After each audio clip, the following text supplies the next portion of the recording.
A trio of former Wallabies have slammed Super Rugby referees for failing to protect David Pocock at the breakdown, calling for a crackdown on neck roll techniques that could break someone's neck. The ACT Brumbies have written to Rugby Australia this week to ask for help in lobbying SANZAAR officials to take a stance against the dangerous tactic used to dislodge Pocock from his position over the ball.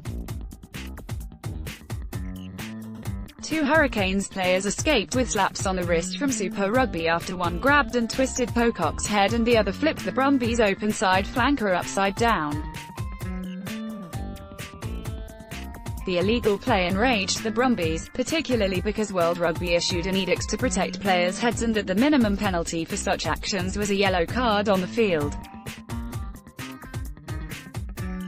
The Hurricanes players, Gareth Evans and Julian Saviour, were given post-game warnings by the citing commissioner for their illegal play on Pocock, but they did not face a judiciary and were not suspended. We're still coming to terms with the fact World Rugby found Israel Folau guilty and gave him a one-week suspension for contestable contact in the air, former hooker Brendan Cannon said. The neck roll on Pocock is a deliberate action by an opposing player on one of the world's best open-side flankers. If we want to make our game safe and clean, and have people wanting to be an open-side flanker like David Pocock, we've got to protect these guys. I can't believe World Rugby, or SANZAAR, have allowed Gareth Evans got a warning. That was deliberate intent to get David Pocock off the ball. Once he gets in that position, it's really hard to move him, but you've got to concede. You can't endanger someone's livelihood by potentially breaking his neck by pulling him out like that. Former Brumbies and Wallabies skipper George Gregan and Drew Mitchell backed Cannon's plea for more protection for Pocock. He's over the ball, he's got all the rights to it and they didn't move him, so Pocock should not be attacked around the head in a way that can threaten or endanger him. Gregan said, "That's an obvious one that really needs to be cleared up. Poe is one of many great number 7s that have played in that position. You attack the no. 7, you don't want them anywhere near the ball, but you want to get rid of them legally. That's the issue.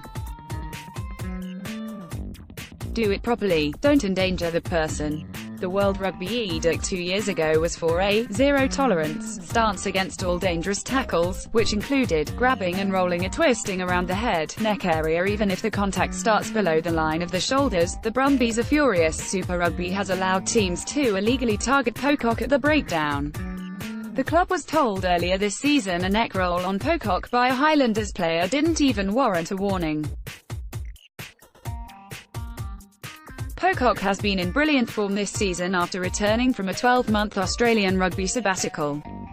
He leads the competition in pilfers and is making almost 11 tackles per game despite copping a battering.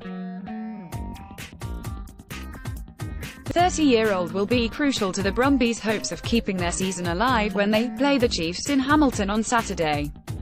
The Brumbies flew to New Zealand on Thursday, but hit a hurdle before they managed to get out of Canberra when fog delayed their flight to Sydney.